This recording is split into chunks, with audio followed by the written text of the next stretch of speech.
to hit record. Hello, everybody. Welcome back to Iron Culture. It is me, Eric Trexler, joined by the Dr. Eric Helms. Do not pay any attention to what you see on the screen as I scramble to get our recording started, just to make sure we have that beautiful, beautiful backup recording for fidelity's sake. But we are here. It's Monday night at 7 p.m. Some folks, Helms, I don't want to show people behind the curtain too much and spoil the surprise, but some people are filing in from Front Page Fitness that I record with Lauren Colenso Semple, filing straight into Iron Culture that we record just a brief 15-minute period later. So, folks, if nothing else, hit like, hit subscribe. Do me a favor. I'm out here working hard for the people. This is a back-to-back live stream extravaganza every Monday, but we are here and we are thrilled because we got Helms, and he is on the precipice of 3DMJ history, bodybuilding history, and just a really, really big show. So, Helms, how are you doing, and what does the next week have in store for you? Oh, I'm doing really well, man. I am 5 days out from getting on stage at the same time in the same division for the first time since 2007 with my brother from another mother, Alberto Nunez, as we compete in the pro division, where I've only competed as an amateur at the Sacramento Muscle Mayhem, WNBF's biggest show in California, that we have been doing for years. We got to do it back in 2019, which was the 10-year anniversary of 3DMJ. That's the last time I did it. I was gunning for my pro card at that time. Took second, as I have many times in my pursuit of the pro card. And I got to watch, Jeff Alberts battle it out in that show. We both got to do it together. But this time, Jeff is not getting on stage this year, but both myself, Brad, and Alberto Nunez are. And this time, it's a very different landscape. The first time I did the Muscle Mayhem, what back then it was called the Cap City, was '09. And that is when I got into the overall with Jeff, and he lost by 1 point. And I lost by many more points to probably the other three guys, maybe at least two of the other guys in the overall. To Moji Olua, and then he went on to get his pro card at the Washington state show just a few weeks later. And Berto's competed as a pro there multiple times. It's always one of the most competitive pro shows, and that has only increased because now it is the last chance in the States, and might even be the last chance anywhere in the WNBF to qualify for Worlds, because you have to do a pro show before doing pro Worlds. Unless it's your season you turn pro. So there's going to be some really impressive people coming out. Sam Okinola he's saying it's going to be his last show. So this is his swan song. For those who don't know, this is incredibly impressive. Sam Okinola, former WNBF Pro World Champion, incredible physique, great guy, has been running marathons. And he ran a marathon this last weekend, and now he is competing in a bodybuilding show a week later. It's one of the most impressive things. I'm going to say this with all respect for Sam. He is not at his peak that he was when he was a WNBF World Champion, but he is surprisingly close to that, despite the fact that he is balancing bodybuilding with running marathons. It's something that I can't even fathom, even as someone traveling around the world, speaking relatively low calories. People look at my preps and how do you do it? And I'm like, at least I didn't have to run a marathon last weekend. That's crazy. Yeah. So me, Berto, Sam, and I have never competed with Sam. I never had the privilege of being in even the same category, let alone caliber as him. So to have the opportunity to get on stage with Sam is huge. Berto, of course, like you said, it's history. It's huge. But there's also some really good other impressive competitors coming in. Sergio Whiteman, Serge. He placed third at WNBF Worlds last year. He is one of the best bodybuilders in Spain. Absolute ball of muscle, really impressive physique. So he's coming over before he does Worlds. So he's a podium finisher at Worlds. Eddie Saldana, who is an incredible athlete, one of Cliff Wilson's clients. So he's going to peak well. He's going to come in full. He looks fantastic. He looks great. He's going to be coming in. And I know there's others in the woodworks I'm not aware of. There's a few people making their pro debut there. So we're probably going to have a class of maybe 8 to 10 athletes, and it's a lot of people looking to go to Worlds. So it's going to be some of the best of the best. So basically, I went up against the best in Asia at the Taiwan Championships, and now I'm going up against like the best in the US and even some Europeans who are coming over. So I am really throwing myself to the wolves, and it's only going to get harder from that because this is only 2 weeks before Worlds. Another fun thing is this time I am doing the amateur classic physique because I don't plan on having any types of extra challenges that I throw at myself, like going to a foreign country's emergency room or having my soul exit my body due to inadvisable laxative use. I'm just going to have a good peak. So, yeah, one little last piece of insight into kind of how things have gone, and then I think we can get on to giving a shout out to our friends at Elite FTS Yeah. and taking some of these questions from the audience Sure. Yeah. who haven't had an opportunity. But yeah, I've been getting some questions about what have I done and how have my prep been going. I posted my 6 days out video, and people are like, hey, what's your height? What's your weight? What'd you do? How are things going? You look leaner than you did at Taiwan, but you also look full. So post Taiwan, I did 2 weeks of digging, and the wheels started to fall off. You know, um, when you're that lean and you're pushing, I basically started to experience a lot of lethargy, water retention, um, very hard just experience, and also I don't need to make iron culture about my bowel movement frequency. Let's just say I hit a new PR there as well, and the siege was impressively long even for me, and we hit a point where we were like, okay, like this probably is getting you a touch leaner, but we're not going to be able to see it, nor will we have a predictable peak unless we have at least a couple weeks of like recovery and restoration, and it's time to start eating up. So we had 2 weeks of dieting, and now I'm on my third week of eating up. It is actually peak week.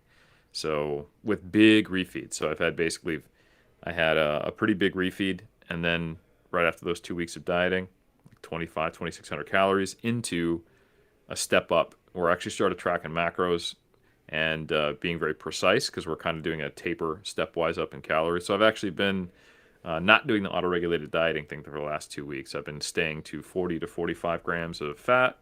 The first week of eating up, 200 to 225 carbs, and same thing with protein. And then had a big refeed that weekend, close to 3,000 calories 2 days in a row. And then we jumped up to 250 to 270 grams of carbs, which I'm still maintaining.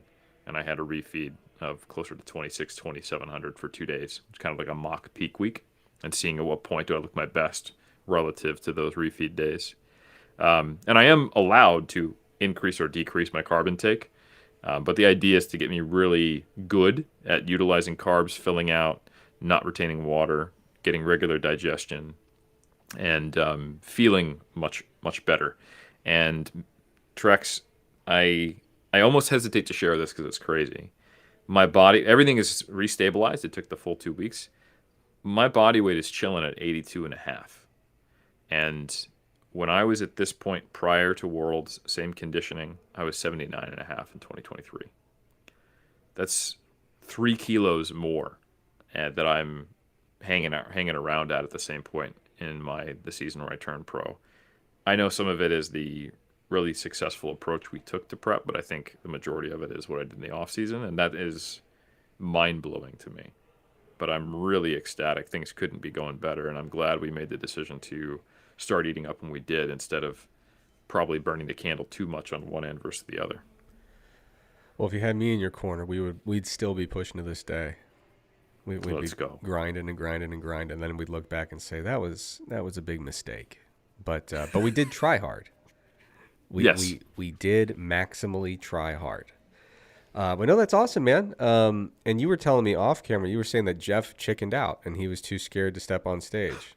So Let the record show that Jeff unfortunately had a death in the family. oh, I'm sorry. I don't know if and I hope that's something he has shared publicly. As I've just said it, I'm not sure he has, but let's just say that Jeff's been dealing with a lot, and I think he made the exact right decision to not compete this year and be fully available for his family. No one at Jeff that I said that, but do give him love and support. But he is there in a coaching capacity and a support capacity. Brad Loomis, however, is competing.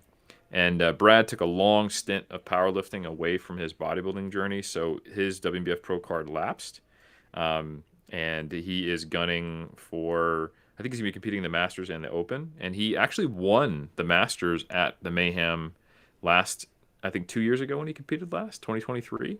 There wasn't enough to award a Masters Pro card, but one thing Berto and I are banking on is if Brad's able to get his Masters Pro card, we've both committed and asked permission to do a late crossover into the Masters Pro division so that Brad, myself, and Berto can be on stage. And that will also have been the first time in ages. Brad and I haven't competed in the same show since 2009 or Yeah. something like Now that. you said the So last time you were on stage with Berto was '07. Is that right? we did the same first show together, the INBA 2007 Muscle and Black, And so, Silver and Black Muscle Classic. how does it make you feel that there are people who were born in that year who are now adults who are going to vote for the first time tomorrow? It makes me feel amazing because 18 years, we have a whole adult human since we have competed together last. Him and I were literally just talking about that in the DMs, and we're stoked, man. And it's amazing how much we did not know what the hell we were doing in 2007. He competed quite literally 30 pounds over stage weight, and I competed yellow, flexing my abs down, looking like an oil slick, so you couldn't even see that I got into decent condition for a first-time competitor. Yeah. And I also was drinking Gatorade all day and spilled over. It was pretty amazing.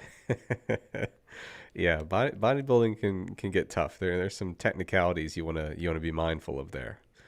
All right, Helms. I think today is a lovely day to dive into some Q&A stuff. I tried to bait you into a lighthearted barb within your 3DMJ crew. That was a huge mistake. So I'm going to stick to the script and just talk science from now until the end of time. I've learned my lesson. I will not try any lighthearted barbs or to instigate any on-air fights between you and your dearest friends. Okay, so starting out here, we had a question here. Oh, hold on. Yes. Elite FTS folks. Oh. MRR10. Head over. 10% discount. That's Mass Research Review 10 if you need help remembering it. They're amazing. All your lifting needs. And of course, if you want to support the show, like, subscribe, 5 stars. Subscribe to the massresearchreview.com where we just had an issue recently dropped just a few days ago. Really cool stuff. And by the way, if you're interested in the topic of auto-regulated dieting and how, except for the last couple weeks, I have not been tracking macros precisely and how I did that and got into condition and had a really good pro debut, that article's free now. It's the cover story for the issue, so members got it. But also, if anyone wants to read it, you can read it for free at massresearchreview.com. But of course, we keep the really good stuff behind a paywall, and that's where you can find my articles from the past month. You got to fork it over if you want to see those. But no, this past issue had an article about being too evidence-based to follow the evidence, Helms. That was really good article, by the way. Me being fed up about how evidence-based fitness works as a loosely defined category of thought. Or it doesn't work. Talked about exercise snacks for making gains. We actually had a question about that in the Q&A portal. And by the way, folks, if you want to submit questions, it's massresearchreview.com/ironculture. You can go there and submit questions for the show anytime you like. I wrote a mass article about a cool little intervention, a very light touch intervention of just getting the hell away from your phone for half an hour before bed and getting 20-30 minutes of bright light in the morning and seeing how that could impact a variety of outcomes. And the results were honestly pretty interesting for how subtle that intervention is. A very low cost, very low burden intervention, which could really pan out and make a difference. Of course, Lauren with a great article about whether or not it's safe to lift during pregnancy. I wrote an article. This was one that I don't know why I got inspired to write this other than, a new study popped up and I was like, I need to dig into that deeper. But Helms, the statistics on the number of people who experience tummy aches is kind of insane. Yeah. I wrote an article that was basically, it started about a study that was one of multiple now that has shown that a lot of people who believe they're sensitive to gluten in randomized blinded settings, they actually don't have an uptick in their symptoms when gluten is either introduced or removed from their diet. But instead of just saying, you guys are all, placebo or noceboing yourselves and this is all fake and made up, my question was, hey, there's a lot of people who have GI issues, and let's try to figure out how you would actually navigate that in a meaningful way if it's not as simple as just less gluten. So it's a really interesting look at all the most common things that cause GI upset or GI symptoms in people who may not even meet the criteria for having a diagnosed stomach issue. But if you're someone who, quote unquote, has a sensitive stomach, or you find that, often you're having symptoms, what's crazy to me is the fact that I knew you weren't alone, but the statistics are insane. So Hmm. there's a survey with 72,000 people that found 61% of adults who took the survey reported at least one GI symptom in the past week. And again, 72,000 people, very representative, massive sample. So 61% of people were like, oh, yeah, within the past week, I've had a GI issue. And a different survey with 73,000 people found that over 40% of adults met the diagnostic criteria for at least one functional GI disorder. So Wow. 40% meeting diagnostic criteria for a disorder. So all that is to say, if my words are hitting your ears as you're listening to this on a podcast platform or watching on YouTube, there's a darn good chance that you've had some GI issues recently or recurring. And so I talk all about how you might address that and what kind of levers you can pull, even if you don't have that elusive diagnosis that many people seek. And what I liked about it is I think a lot of people in the evidence-based community, they get so used to kind of going on the attack against things that are woo, Yeah. or kind of like the infallibility of the subjective experience because they're all leaned in on kind of the objective approach to quantitative research, and they end up, whether they intend or not, like gaslighting people Yeah. related to their symptoms. And one thing, like I thought immediately when people started experiencing subjective improvements in GI distress when they went carnivore, was not this is placebo or nocebo or what have you, was, elimination diets do work. Yep. And one thing that people don't realize is that diets that are high in gluten typically co-vary with a lot of other things, like FODMAPs. Yeah. And while it may not be the gluten itself, when you cut out gluten, you might be cutting out something that bothers you. Like a lot of people don't realize, like oats actually don't have gluten in them, but they are often at facilities that are cooked or also process other things like soy, nuts, other things. And people do have issues just with oats or just having a large amount of soluble fiber. Sometimes this blocks them and backs them up a little bit. So, yeah, there's a tremendous amount of things it could be that when you reduce the amount of gluten in your diet, you're co-varying with removing other things. Just like when people go carnivore, and let's say you're just consuming maybe too high of a fiber, or maybe some one vegetable or one fruit that you might have an issue with. So, for example, you mentioned apples. Yep. Apples are relatively high in certain sugar alcohols that for some people they have issues with. Um, it's It's so weird it's not the though. carnivore diet. It's cutting out the apples, Yeah, right? it's so weird though because if I have apples with peanut butter, I'm good. It's like adding the peanut butter slows that digestion enough or just adds enough to that whole milieu working through my GI tract. Apples with peanut butter, I'm fine. But if I have an apple or like a large serving of like sliced up apples with nothing with it, then yeah, hurts my stomach. Makes me feel bad. So I guess I'll go carnivore per your advice. That Good is the idea. only that's exactly what I said. But I think, yeah, just to your point, like there probably are reasons for why people experience what they experience. Are they sometimes psychological? Absolutely. But do I think they're most of the time that?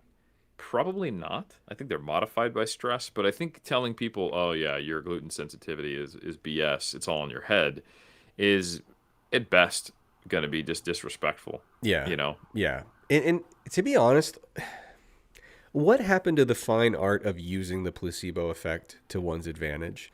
I mean, far be it for me to be a traveling snake oil salesman, rolling from town to town with my tinctures and potions and placeboing people into the life of their dreams. But Helms, if someone told me, they're having these GI issues, even if I did suspect that it was psychological, who's to stop me from saying, okay, well, let's, not that I'm a medical practitioner who would do this, but in a hypothetical, why not say, okay, well, we want to do, some form of elimination diet, some reintroduction, want to go with the lightest touch as possible, and also include stress reduction as a part of this, make it a holistic approach. And so maybe we do this whole thing. The fact that we're doing an elimination and reintroduction cycle, or kind of series of cycles, is going to give them the peace of mind to say, hey, we're doing things. We're actually Hmm. taking steps in the right direction. Maybe it is the stress reduction intervention that's actually causing the symptoms to subside. But who cares? If we get to the point where we're able to get past that, we reintroduce some foods. At the end of the day, we say, wow, it looks like all the foods that we reintroduced, they seem to be more acceptable now. They're sitting well with you. But the one thing that we really kept was that whole stress reduction thing, is the kind of thing we kept all along. If leveraging that placebo effect of let's move some things around while we actually do the targeted intervention, if nothing else, just to get you more open to the idea of resolving those symptoms, that's what it's for, man. The placebo effects are effects. And if we can get you to a point where we say, hey, now we've reintroduced all the foods we took out, you're feeling great. The only thing that we changed was you kept doing that stress reduction technique we talked about the whole time. We're golden. Keep doing it, right? So I feel like in the fitness world, we have become, especially with the pain science research, we've become so sensitive to the nocebo effect and how to not touch it like a hot stove. And people are so hesitant to acknowledge that the placebo effect exists, that it's real, and that it can be leveraged in an ethical way. Does that make sense? I No, I totally agree, and I think the only Isn't I'm not even going to I say don't want to say, pushback, but caveat. well, I don't, let me do a quick caveat before Sure. your caveat. More appropriately, what I'm doing there is not leveraging the placebo effect, but expectancy effects. And I think Yes. that is where being a practitioner, if you have a client who is absolutely dead set on solution A, and you think you have a damn good reason to believe solution B is the real solution, what in the world is to stop you from doing both? If they're not mutually exclusive, allow that expectancy effect to come along with the ride and have a path for how we then shift beyond that. And maybe there is an eventual point where we realize, oh, it seems like solution A was just kind of along for the ride, and that's fine. What do we care? But I think it's interesting that we have become, we, the collective evidence based fitness people, so sensitive to nocebo effects or negative expectancy, but completely walled off to leveraging positive expectancy in an ethical way that is not dishonest in any way, and ultimately just puts someone on a clear path toward resolving whatever the issue is. You know what I'm saying? I do know what you're saying, and I think the caveat on top of that caveat, which I'm glad you explained, is not even a pushback now, but it's something to be aware of. Is I do think it's relatively common where people are actually having a negative expectancy. They have a prior history of injury, so they have kinesiophobia related to a given movement, and it may not be the movement that is really the issue. And we want to expand their capacity to move, ideally. You know, Yeah. if it's not like you have to do a freaking barbell squat to do activities of daily living, but there are times when that can be counterproductive, especially for someone who otherwise would like to do that movement, or it's part of their sport that they feel they have to abandon, and that they're under a psychological illusion of that. Likewise, the disordered eating is arguably even more of an issue or common. Like if their solution is, oh, like I notice when I pull out this food and this food and this food and this food Trex, how often do we see that? Yeah. That I'm fine, and it becomes sometimes a self-fulfilling prophecy because they don't introduce it in any kind of measured way, or it's at the end of a diet and it becomes a binge, or it's a dose issue rather than a food issue, or they're afraid of it and that stress comes up. I think you just have to be provide your due diligence to make sure that you're not necessarily encouraging a disordered eating pattern Yes. or kinesiophobia, which often covaries. But I think also that you can't just push back on people and say, no, this is kinesiophobia, or no, this is all in your head. I think you kind of have to construct it. It could be that you do actually have an issue with oats. So let's cut them out. But I think we also need to be open that it couldn't be oats, that it might be Right. something else. Is that something you're open to? And then they have to actually wrestle with that a little bit. And if they build the resilience to the point where they're even willing to reintroduce it and face their fears, then I think that's a positive step in the right direction. But that's about the best you can do. So Yeah. that's the only thing I would add. It's just how often people Yeah. have those issues. I think an important thing went unsaid as I was rolling there, speaking in very general terms, which is obviously if, like I said, you think it's solution B as the coach, they think it's solution A. The underlying assumption is that solution A is not actually leading into harmful things, right? Right. And so I'm thinking more, on the nose in this concept of a client says, I can't eat gluten. Okay. Hmm. If I'm not getting any alarm, red flags that this is part of some big, you know, cluster of disordered Orthorexia. eating kind of, disordered symptoms wrapped up together, if it really is just, I don't think I can eat gluten, what do I care if you eat gluten? So I do think, we have multiple levers we can pull when we're trying to ultimately get you to the point where you don't have chronic GI issues, because that's not good for you. It's not good for your fitness. You don't enjoy that. So let's solve that. And if in the short term, acknowledging the possibility, maybe it is the gluten, I'm not going to fight you on it. So let's work together on this. Let's be open to all different possibilities, which means maybe I'm wrong, and so maybe it is gluten. Maybe there's a possibility it's not. If we're both open to, both of those routes, let's move forward with a plan that in the short term eliminates gluten, but puts us on a trajectory to actually get to the bottom of this. You know what I'm saying? 100%. I All think right, that's well Helms. articulated. Little detour there, but I want to hit you with some rapid fire because you are going to be missing at least one episode in the future, maybe a couple. We've got some recorded interviews in the can. I want to make sure people are tapping in to the brain of the Dr. Eric Helms. So I'm going to hit you some kind of shorter questions, a little more rapid fire kind of style here. So the first one that comes to mind is we had one here from Lewis. What are your thoughts on mini cuts, Eric Helms, as you're recently in a dieting phase? Have you used them? Do you plan to use them in the future? Yeah, absolutely. Mini cuts, I think, are kind of an integral a part of any approach that includes sufficient surpluses that result in fat accumulation for someone who is needing to be lean in the future or desiring to be lean. So, for example, um, I have used them multiple times. I use them as part of my pre-prep diet. So my peak off-season weight was 91.5 kilos. As we discussed, I'm 9 kilos lighter than that now in stage condition. This prep went really, really well because I started around 88, 89. So I only had to lose about 15 pounds to get into stage shape. That's What that crazy, means man. is, That's not a lot of weight, especially for someone your size. yeah, as I've gotten more and more experience with this sport, I've really figured out where is kind of my, yeah, I guess my lower intervention point. And it's a little bit leaner than I used to think, because I was started from like a skinny kid bulking background, which it's interesting. It gives you two different signals, right? So one, I should have remembered I was a naturally skinny kid. And Yeah. if I'd had some decent muscle on, maybe probably would have realized I'm kind of walking around at like 12% body fat, you know?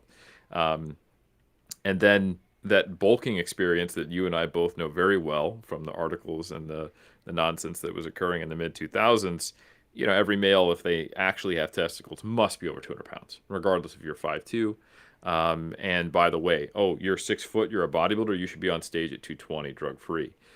I learned that is not the case for me, nor for the vast, vast, vast, vast, vast majority of bodybuilders. There's probably been maybe one guy at that size, um, and now he's a Mr. Olympia.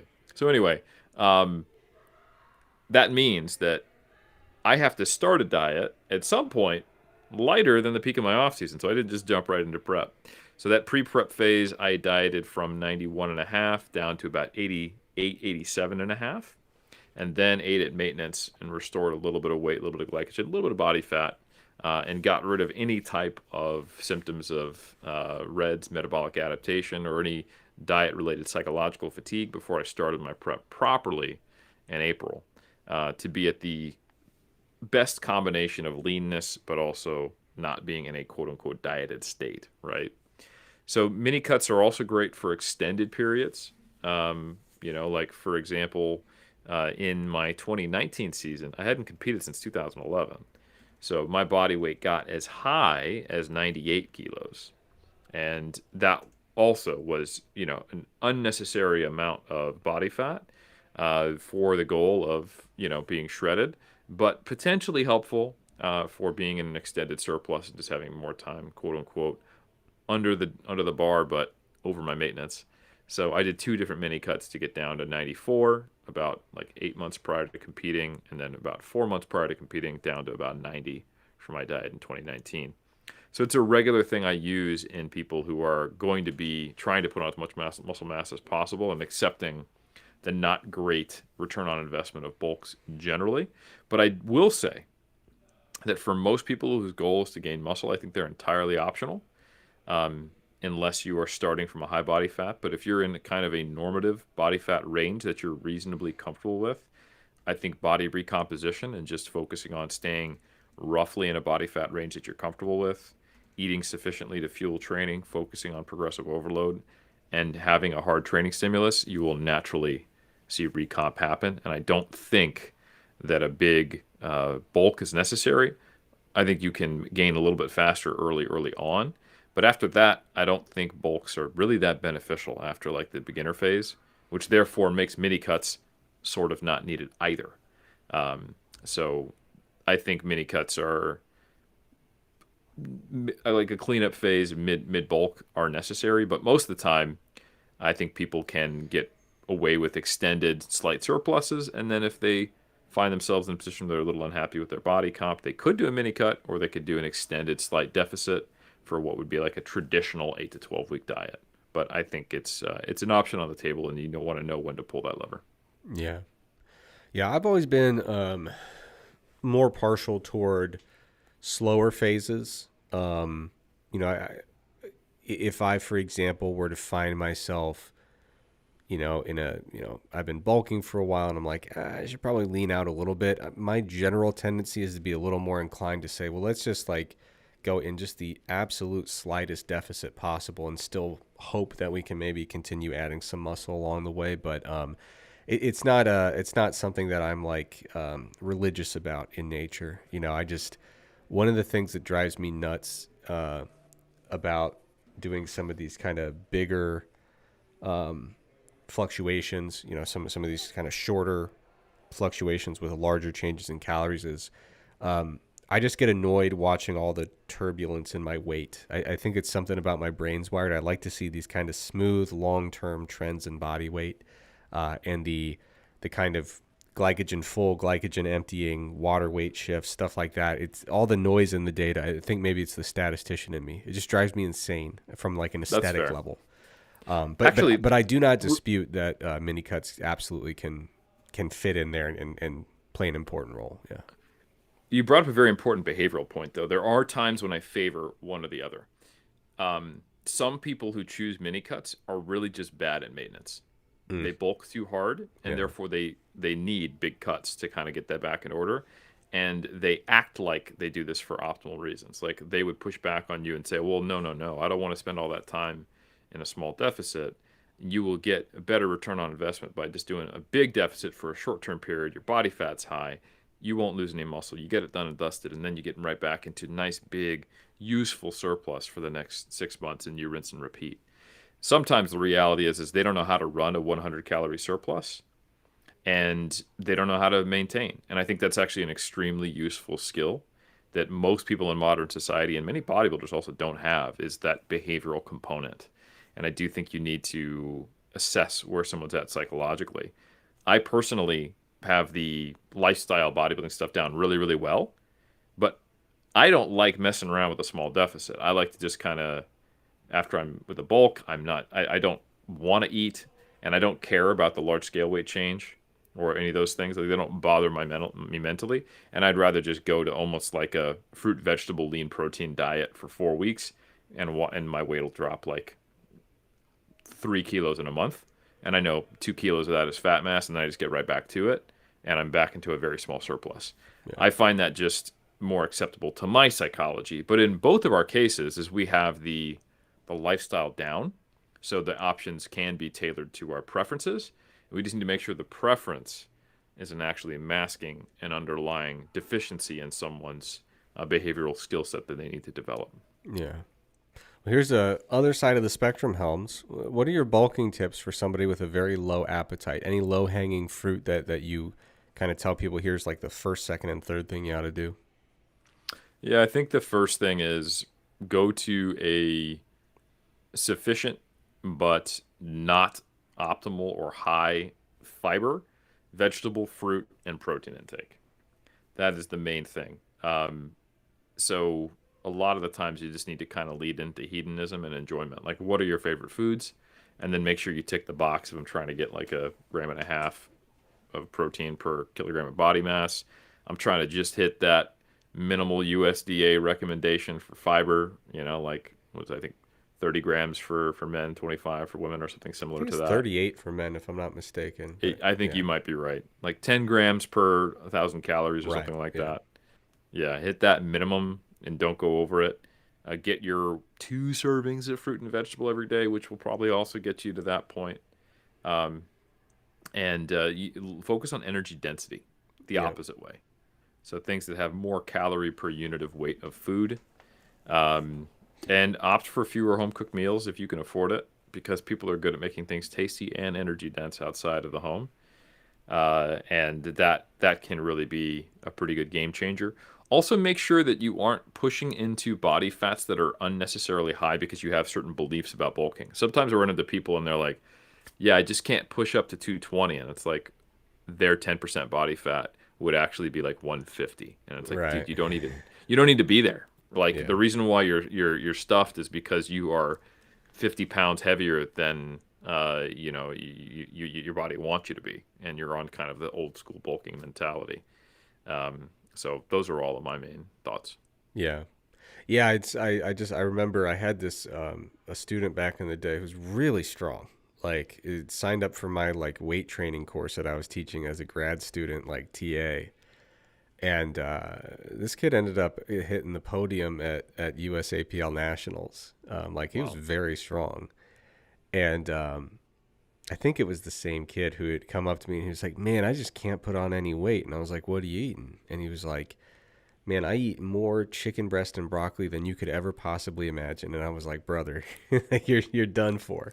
You're never gonna make it." And he actually was like, he was quite lean and could stand to put on some weight for his powerlifting goals. And I was like, "Brother, like, have you heard of like breakfast cereal? What's your Hmm. stance on candy bars? Have you had ice How do cream you feel before?" about Chipotle? Yeah, like just like simple stuff where I was, and especially like, oh my God, can you imagine going back in time? Here's the one thing I have no regrets about Helms. The year that I was, my university, our food plans, the dining halls were mostly buffet style, right? Hmm. And thank God I had the foresight to choose that as a year that I wanted to gain a bunch of weight. Like I got to college, I was like, hell yeah, I'm gonna get huge. Like I just finished my wrestling career where I had to diet all the time. I'm gonna get massive. And oh my god, buffet food outside of the house, cooked. It was very good. Um, can you imagine though if you were on that kind of meal plan and you were eating chicken breast and broccoli every meal? What a waste. We had ice cream machines, Helms. So yeah, you just gotta sit down and be like, hey man, like remember the stuff that you used to eat before you cared about any of this stuff? Get some of that back in. It's nice, it's fun, and you're going to be able to actually hit your calorie goal without feeling like absolute trash all day. Because yeah, maybe you somehow with your chicken breast, broccoli, and white potatoes, or sweet potatoes, whatever you prefer, maybe somehow you hit your calorie goal, but you are going to feel disgusting if that calorie goal is anything over like 2,300, right? It's just too much fiber, too much bulk food material, you got to go with the energy density. Well said. Now, Helms, you alluded to what you called kind of bare minimum protein intake. And I'm not going to hold you to that as like a literal, that is your official stance on it, because you were cooking, you were rolling with the answer. But it does remind me. So we had someone who asked, 21 years old, pretty lean, working out a lot, currently consuming 108 grams of protein a day at a body weight of 74 kilograms, which is, doing math real quick here, divided by 74. It's about 1.5. Yeah, 1.46 approximately. Just did that in my head. Don't worry about it. But anyway, so that's where he's at, and he's like, man, I feel like I should be bigger than I am. I feel like I'm leaving gains on the table. And ultimately, the question is, how much protein should I be eating if I'm trying to bulk up here? And Helms, you obviously you have the new edition of the Pyramids books coming out soon. Yeah. Like we're doing the edits on the tables right now with Anna. Nice. She's not only our copy editor for Mass, also for the Muscle and Strength Pyramids. So the question is, now that you've kind of dug back into your books and I assume wrestled with all those basic questions of what is my new official stance on how much protein a person should eat, do you have like a little soundbite clip? The reason I ask is because the protein literature, every time a new study comes out, a new meta-regression, a new meta-analysis, there's some kind of debating over, should we bump the ranges up? Should we drop them down a little? Should we widen them? Should we make them more narrow? So we even published a meta-analysis not too long ago about protein. So if you were to give someone a little sound bite, straightforward, here is the Helms approach to protein targets, what would you tell this listener? 0.7 or higher if you want to feel really confident you're getting every benefit out of protein per pound, since we have a largely American audience, which is 1.6-ish. Yeah. For gains. If you're in a deficit, 0.9 or higher. And that's based upon our meta regression, and it's also based upon like the Nunes data where does it start to flatten out.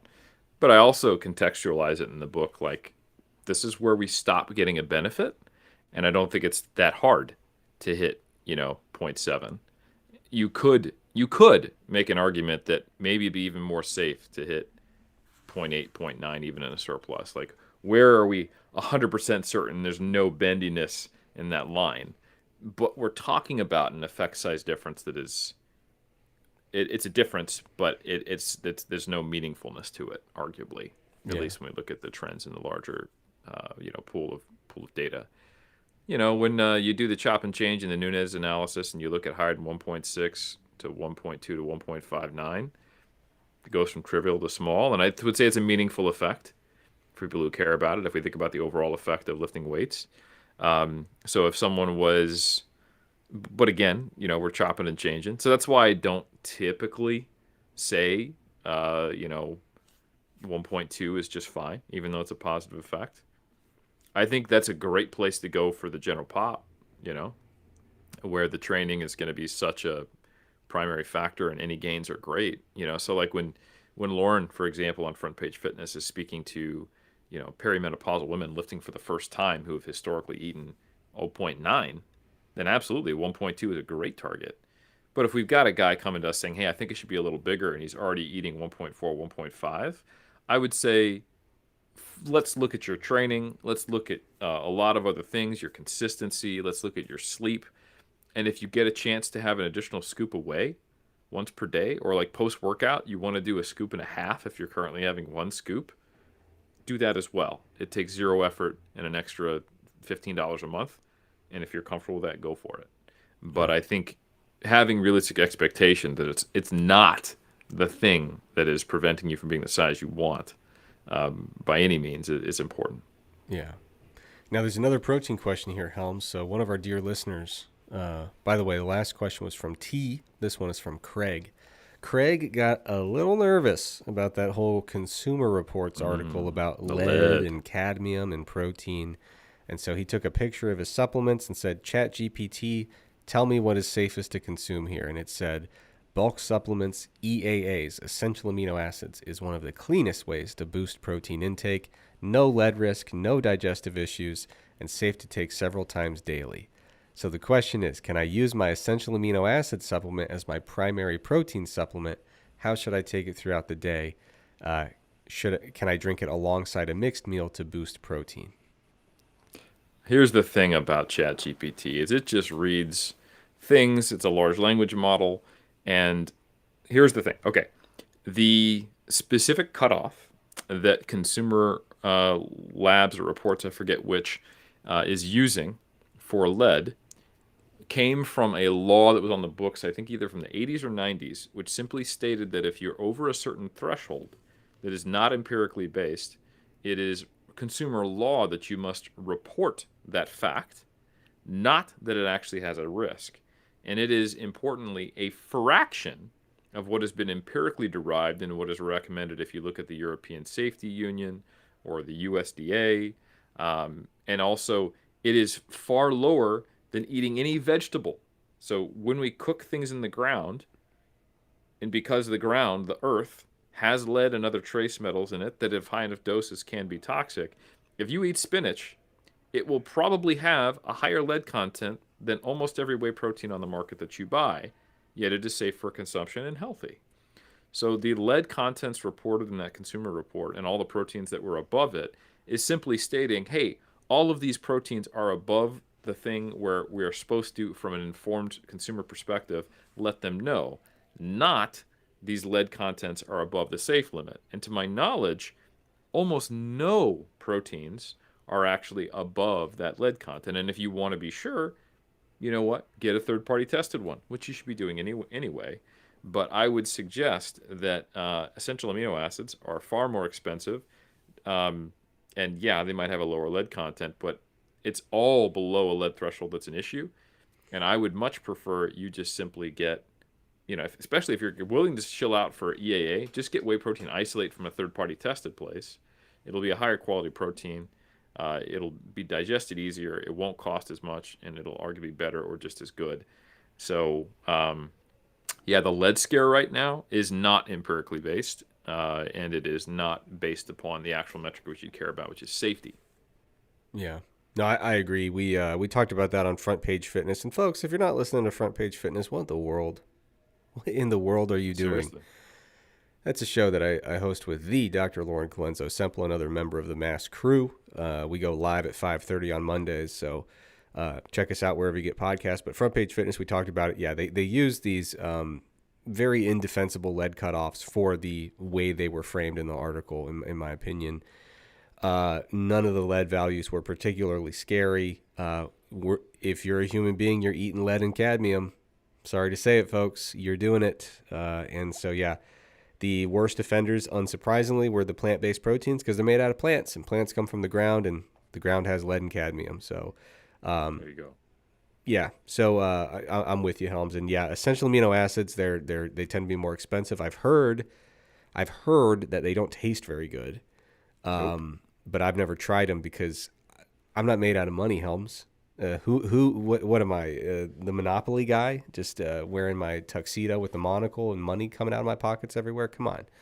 So yeah, I've never even had essential amino acids, but probably not the cost-effective way to go, and certainly I think an overreaction to what is ultimately not a particularly scary report when you drill down into the details. As an aside, Yeah. I was reading. Actually, no, I was listening to someone discuss on some social media platform how Russia has been, with the assistance of bots and their own AI, producing a tremendous amount of pro-Russian content and just flooding the internet with it with these blog posts on various websites, specifically so that the consensus by a large language model becomes more pro-Russian.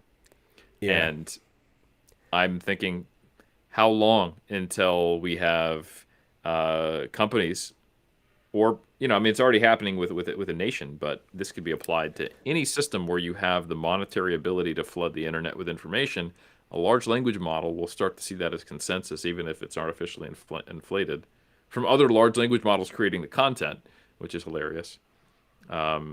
I'd So be yeah, stunned if it's not already happening. and it is already happening. That's the Yeah, point. yeah, And it's just been kind of this big report came out upon on Russia doing it. yeah, So yeah, I mean, and yeah. I think it happens even organically in something like this. Now everyone is, oh, people are focused on lead. I can make money off this content. Scaremongering works. Let's all talk about how lead is bad, and that's why, Craig, you're probably seeing ChatGPT buying into it. Yeah. And even though that is not actually an evidence-based position, and if you modify your prompt, this is a key thing about using AI. If you say something like, "Hey, ChatGPT, based upon empirical research in peer-reviewed journals that look specifically at human data on safety, based upon empirical, like if you give it this caveat, what proteins are above the lead count that I would want?" It would say, "Well, not all proteins have lead.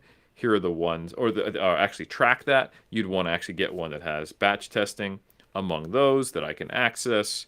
There are none that are over it." It's probably something like that you would get. And here's how would you find more about that. But it would start by saying, "That's such a smart question. You're so smart. I love It the way does you ask always boost you up. questions. I love You it. ask the Yeah. best questions. If I had it my way, I wouldn't answer anyone's questions except for yours because you ask the best ones, I Dr. love how it Helms. boosts you. It always boosts you up. You Oh, gotta for love it. sure. But yeah, it's that's the thing that I think is especially like Helms. I'm back in the classroom. I'm teaching. You're dealing with undergrads, yeah.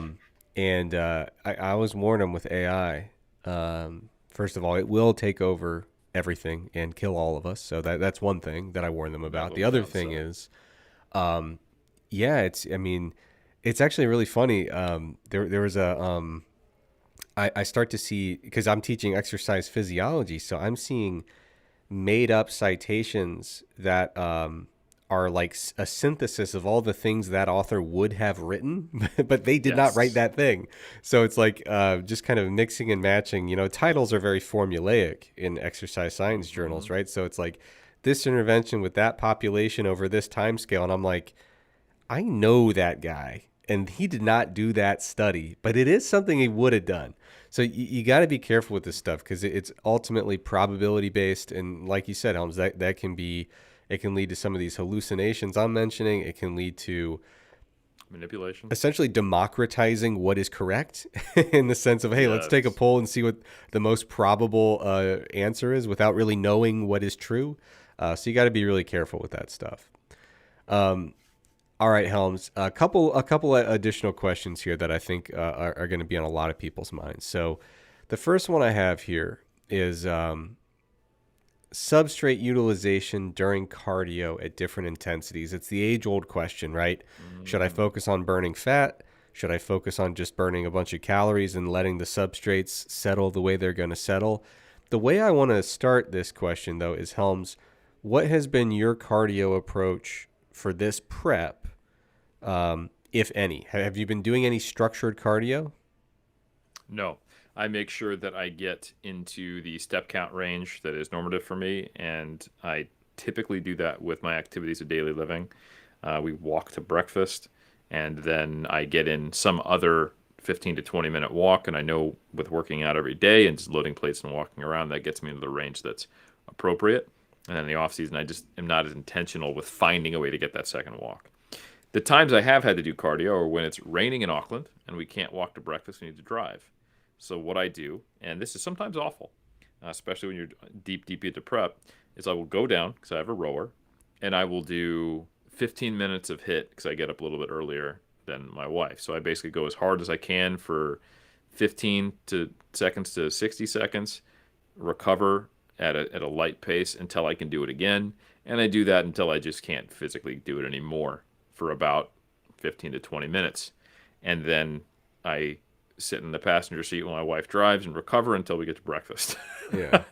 So that is purely based upon the fact that that is the fastest way that I can burn an equivalent amount of calories that I need to for the walks that day in that time period. It is not because hit is better, the rower is magic, fat loss, substrate utilization. It is certainly just the inverse relationship that exists in cardio between intensity and volume. That's all it is. I gotta admit, I'm jealous. I've tried to get on the rower. I can't get the hang of it. like I just can't get that cadence down with the coordination to feel like I'm actually doing anything. You know what I'm saying? Yeah, I mean, basically, you just have to do a leg press as hard as you freaking can, and then do like the way that IPP pro bodybuilders do a back extend, do like a cable row, but not actually, and then do the cable row at the last second. Yeah. So I do think of it as a two-part leg press, lean back, yank, and then I come back in. Yeah. And I like the fact that it doesn't feel super natural to me, and that I do it super rarely, probably once every 3 months, because I know that I'm burning a ton of inefficient calories. Yeah, it's like when I jump in a pool and I'm like I'm either gonna drown or burn like 7,000 calories. And drowning burns a lot of calories. Yes, So it you does. just need to make sure you don't actually drown at the end of it. And Yeah, that you want to call that swimming cardio, then money. absolutely. All right, I'm with you. Ample evidence to suggest, like, listen, we don't need to be thinking about, am I burning mostly carbohydrate here, mostly fat here? What's the exact proportion? At the end of the day, just burn your calories.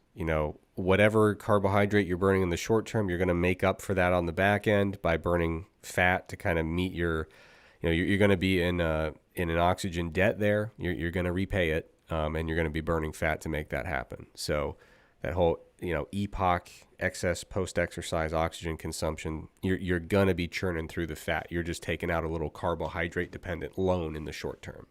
So don't Well worry said. too much about that. The only time I would worry about it, or be mindful of it, be particularly mindful of it, would be you got to balance recovery, right? So Yes. there was a phase that we all went through in the evidence-based fitness world. Many of us, I don't know, I wouldn't say all, but around 2013-ish, man, 2012, 2013, people were just doing like modified repeated wind gates and just 2009 as well, man. It goes back further. yeah, doing really, really nauseating, literally high intensity cardio intervals and just spamming them day after day after day after day. That was Too my '09 many. prep. Yeah. And Had a hamstring tear that year. yeah, and people are just beating their body up and feeling like crap. I mean, those drain you in a way that is almost emotional. It's spiritual when you're doing a bunch of those.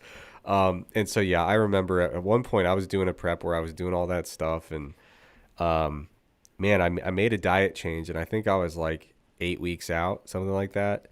And I knew with the diet change, I should be expecting a certain rate of weight loss. And I was getting nothing. And it was still Yep. nothing, nothing, nothing, nothing. And I was like, what is happening? Because, like, I knew that like I didn't change foods. I literally used to eat this much and now I eat less of it. So it's not like I'm eating some food that I'm tracking wrong or something like that, or the label is wrong. Like it was the same food, smaller portions, and weight loss wasn't happening. So I actually just took like 4 days completely off. No lifting, no cardio, just chilled. And I had a drop in water weight like you wouldn't believe. And it was just like I was just beating my body up. I mean, 100%. so That is much, absolutely a yeah. thing. Yeah, I so see it much time and water time again as a retention. coach. Yeah, so just to echo what you're saying, yeah, there are two specific times where I think you need to think about this. It's like, A, if you're actually leveraging cardio for a performance adaptation, then it needs to be specific to your goal. Right. And then the physique, caveat or exactly what you said, which is if you're doing a crap ton of it, you shouldn't be. You don't want to primarily leverage cardio. And just like there's an inverse relationship between intensity and volume, that's true volume across the sessions, across the week. And if you are going to be doing, there's a reason why when I do those sporadic hit sessions that I chose to get a rower.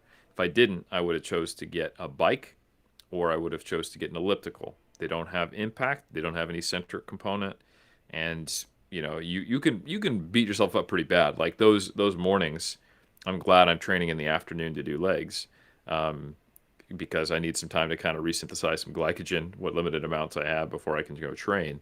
But yeah, it should be an adjunct tool, not your primary tool for one, and even more so if it's high intensity. And the last little caveat is there may be some very, very distinct periods where you do care about substrate utilization, and I would refer you to our episode where we discussed the ECA stack and Yohimbine, Yeah. where you may be trying to get from stupid lean to crazy lean and trying to enhance local stubborn fat, uh, uh, like lipolysis and actual burning of that fat for fuel because it's difficult to tap into otherwise, and it might help you save muscle. But that is a check out that episode, ECA stack. If you Google that along with Iron Culture, it'll come up, and it applies to almost no one who listens to the show except for people who are 6 weeks out. Did you use any of that stuff this time around?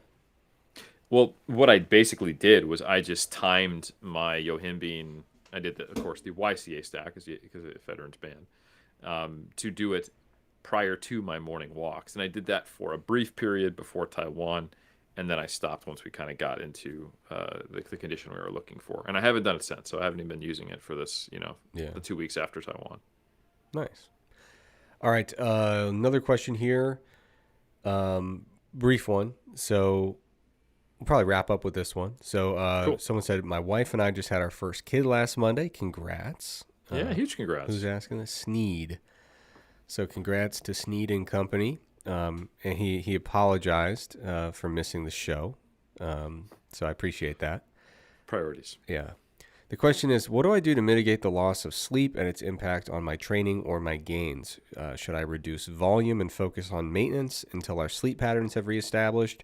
Would you go straight to some training modifications? Would you go straight to some more direct interventions to try to improve sleep? Or would you do like a little mix and match combination?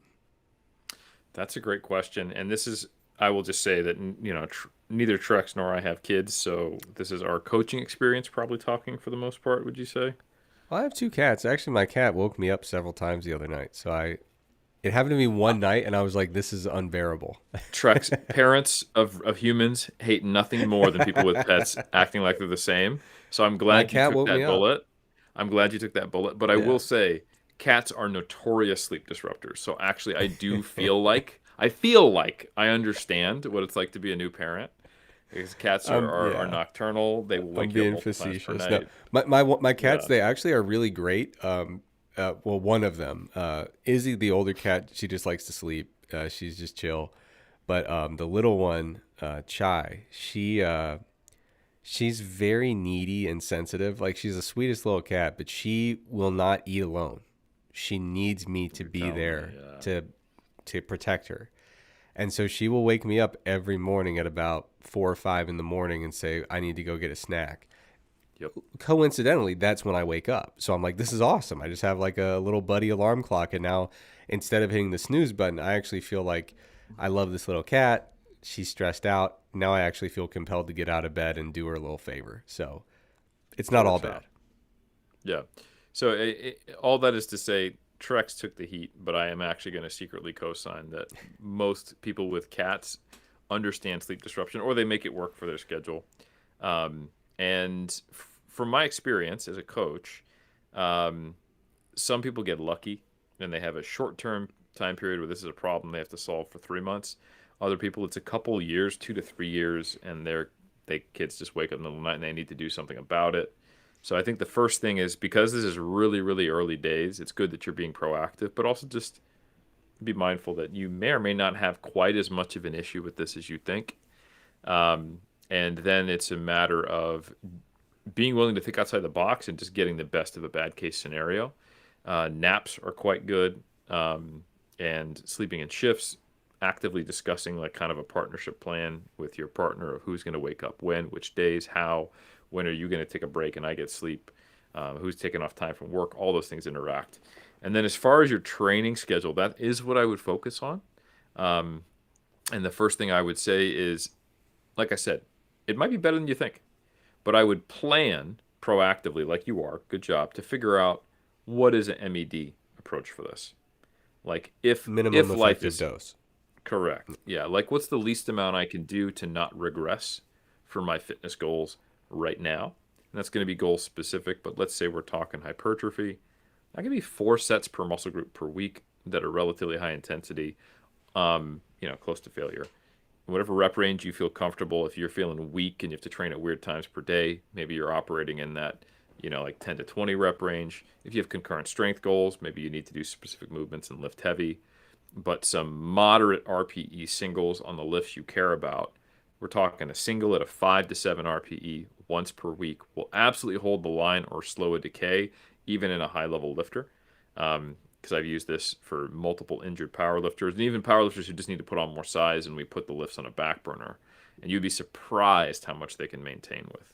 So, honestly, we're talking 2 to 3 heavy singles per week per lift. That's takes minimal time, and heavy can be objective as like say 85% of your current 1RM, but a single at 85% is like a 5 RPE. And then for hypertrophy, it can be as low as 4 hard sets per muscle group per week. And then figure out when would I place that? How would I schedule that with my sleep? And then think about what that plan might look like in advance. So you know, like your worst case tick the box scenario that might last as little as 2 weeks, 3 months, or might be a few years. And then think of anything after that as extra credit in these early parenting years. That's what I would approach the problem with. Yeah, and like you said, you never know what you're gonna get, man. My brother, he had his first kid, and they were bracing for, oh boy, here we go. Let's figure out how bad sleep is gonna be. That baby slept like 12 hours straight every single night. Like that Wow. baby did not. It almost. Well, frankly, it concerned them at first. They're like, Yeah, is that's this worrying. okay?" But they talked to their pediatrician or whatever, and he was like, "No, it's fine. Yeah, you're good." And so yeah, this is a completely healthy kid. He's yeah, I don't want to give too much personal information. He's a toddler now. So yeah, it was fine. The dude just slept well, like nonstop throughout the night. Then they had their second one, and it could not have been more different. Oh man. So it's you never know what you're gonna get. And of course, I was being facetious about my little cats, but it was coincidental because poor little Izzy does that like reverse sneezing thing. She has some kind of Hmm. respiratory thing going on right now. It's very loud. So she was sleeping on my chest because it's colder out now, and so she was like just having like a little sneezing fit on my chest at 2 in the morning. So that was fresh in my memory. But certainly it's not nearly the same experience as a newborn human. All right, Helms. Great advice, very practical. I noticed that you didn't say develop a debilitating addiction to caffeine, which is interesting because that's usually what I do when my sleep gets poor. So, Interesting that you don't coach it that way, but that's your personal approach, right? correct. Yes, that is Yeah. true. Yeah. All right, so Helms, one last thing I want to address here before we sign off for the night.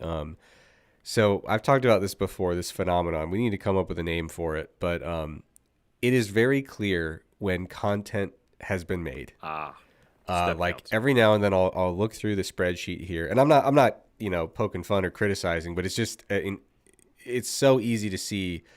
Like every now and then it'll be like a random Tuesday, and we'll get like 11 straight questions about testosterone replacement therapy, and the question is, who released a YouTube video about TRT today?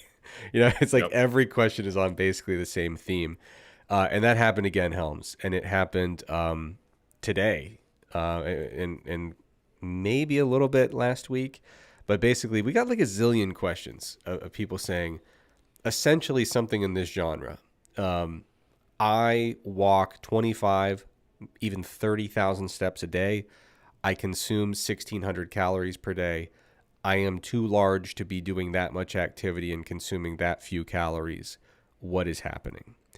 Mm. And is juxtaposed with a couple questions that are also like, I heard a new paper came out that said exercise energy compensation and the constrained energy model are completely debunked in BS and phony, and there's nothing to them. And this is the life, Helms, of studying something that is plausible, has evidence, and yet is unproven, is still Hmm. debated, where you're going to get in your inbox, clearly this doesn't exist. And also, here's 11 pieces of evidence of this existing. Please make sense of it. But do not refer to the model that allegedly got debunked that fully describes exactly what's happening.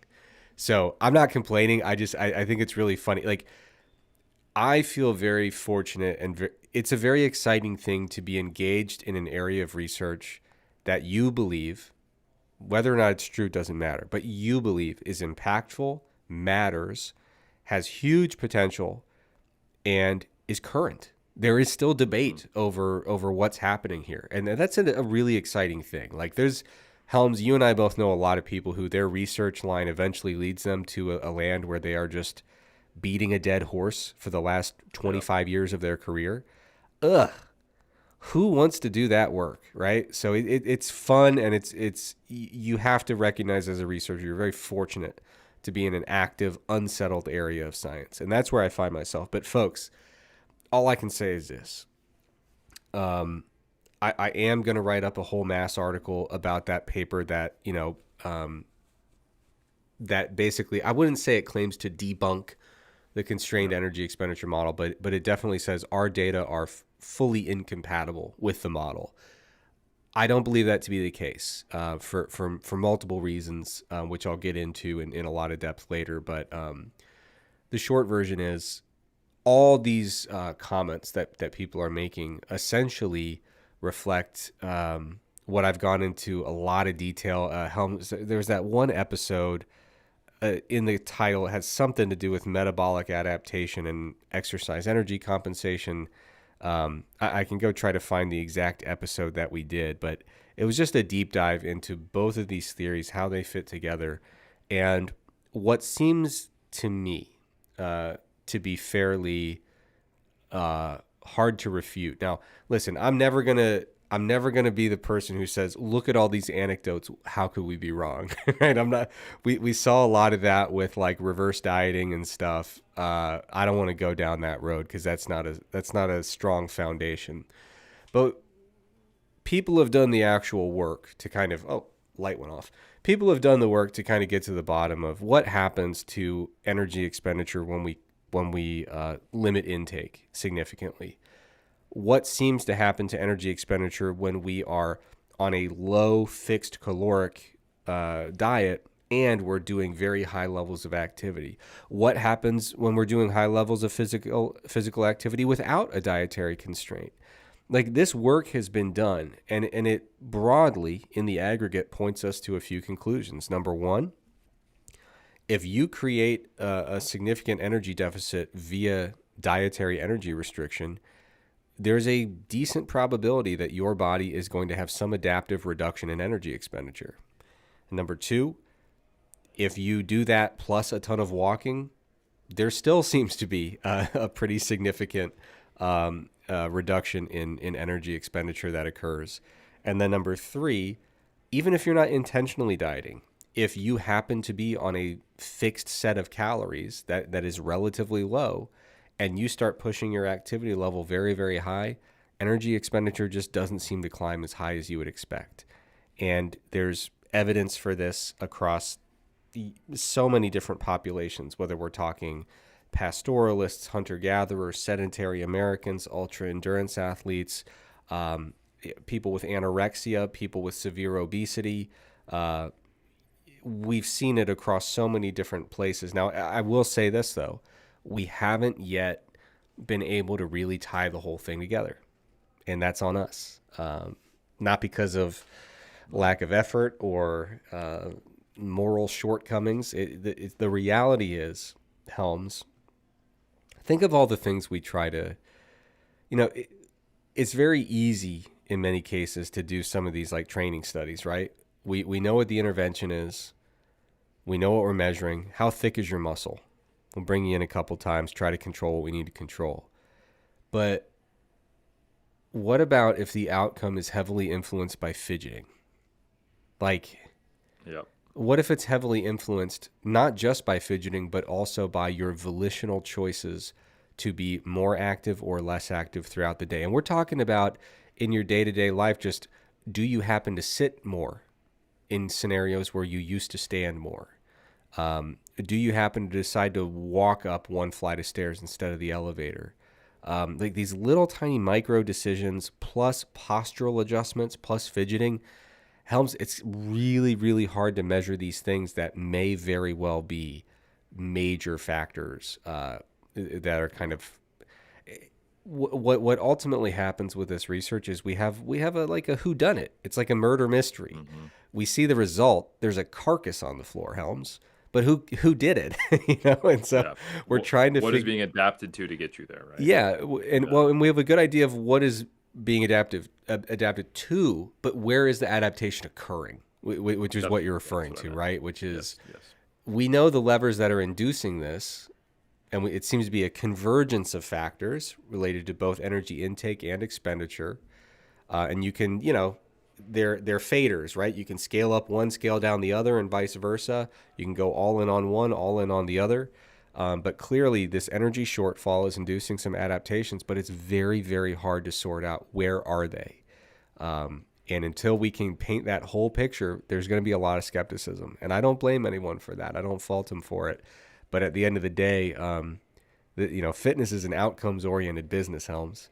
And so Yeah. when we get this wave of 7 people asking, how do you explain why I'm on super low calories and walking a lot at my body size?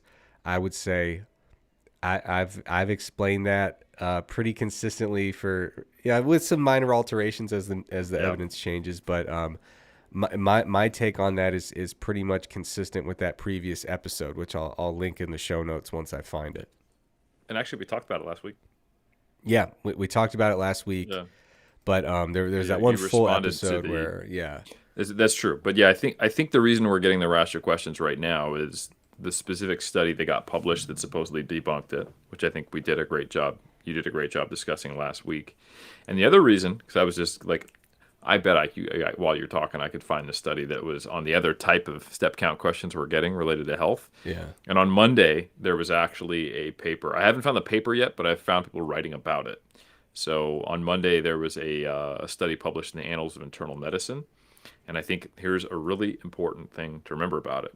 It was on 33,560 people, average age of 62, engaging in 8,000 steps per day or less. Huge caveat. And they were specifically looking at other factors that could influence all-cause mortality. And they found that within this cohort, all-cause mortality decreased with bout length independent, or at least somewhat independent, of doing steps. So those walking in bursts of less than 5 minutes were at greater risk of death than those who walked for 15 minutes or more. So there is some interaction when you're at a step count that is relatively low, right, 8,000 daily steps or fewer, with bout length. And probably the reason why they chopped and changed it like that is because how do you get more than 8,000 daily steps if you never walk longer than 5 minutes? You'd have to literally get up, 5 minutes, walk, stop, do it again. yeah, So there is physics restrictions on this. And I think that signal would be much weaker in the noise if this was a study that was looking at people that did not have a restriction on total daily steps per day.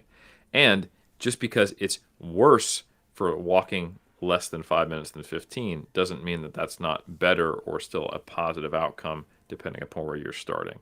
And I think those are things that are being lost in the mix and why we're getting these questions. yeah. Now, Helms, you did mention this prep you didn't do any structured cardio, but you aimed for kind of a consistent step count for you. What is that, if I may ask? I average between 9 to 13,000 steps per day, with an average probably right around 11 during Yeah, prep. And then in the off season, it's probably closer to 9. So I yeah, did like a 20% increase during prep and kept it there, which is good. I noticed that when I keep a consistent step count, nutrition changes have much more reliable effects. yeah. Yeah, unsurprising. Yeah. I was thrilled. I'm so used to being just assuming that I'm very sedentary because I work from home for so long. Now that I'm back on campus and I got my lab, which is across campus from where I teach and where my office is and stuff, I just checked my phone on a whim the other day and I actually averaged 10,000 steps a day. And I'm like, look at That's that. amazing. Yeah, That's look at great. me living forever. Me and what's his name? Brian Johnson? That's right. Not the Liver King, For the other different one. reasons for him. But Yeah. yeah, no, I know what you're talking about. Yeah. Yeah, he and I are both fighting to be the first to live to 200. So we'll see who gets there first. That's good because you thought you were going to make it to maybe 41 last time we talked. Well, yeah, but then I checked my phone. I'm like There we 10,000 go. steps a You're like, day. actually, 5 times that. Yeah. Yeah, easy. Oh, man. Well, cool. All right, Helms. I tell you what, man. I think it's probably about time to wrap it up for the night. We Sure. hit a bunch of the highlights here. Anything you want to tell the good people before we head out? I just want to thank them. I've been getting an outpouring of support for my shows. I did my recap on the 3DMJ YouTube, and I went into even more detail about kind of how I felt about that competition. And people are encouraging me and thinking that I can do really well at this next show, and they're just saying, "Hey, try not to stand up really quickly or take an inadvisable amount of laxatives." And those are things I've taken to heart. So thank you guys. Yeah, I wish you would have run the laxative thing by me. I feel like I would have given you the steady advice when you're at a fork in the road, Helms. This is one of my, like, when I write a book with my like wisdom for life. When you're at a fork in a road, choose the route with no laxatives. That's like that advice is never going to let you down. You know, you're not wrong, and I'll reach out next time I'm having a laxative-based fork in the road conundrum, Yeah. and I'll have you weigh in, my friend. Thank you. Yeah, I'll read you some excerpt about the virtue of patience. So I like it. let's not take shortcuts here, right? All right, Helms. Well, this is the last we'll be speaking on the airwaves before the big show. So Next time huge. it'll be live. I think I'll be able to make the show, and I will let people know how it went. And if I won't be able to be there, then disregard this because it'll be one of two interviews where we have either me or Trex with someone else. Yes, someone will be here a week from today on Monday at 7 p.m. or sooner. But Helms, good luck in the show. Hope you have a great time. Hope that your peak week is smooth and less eventful than last time. And more than anything, I hope you have fun. Thank you, brother. All right, everyone. Thanks for joining us. We appreciate you. Take care and have a fantastic week.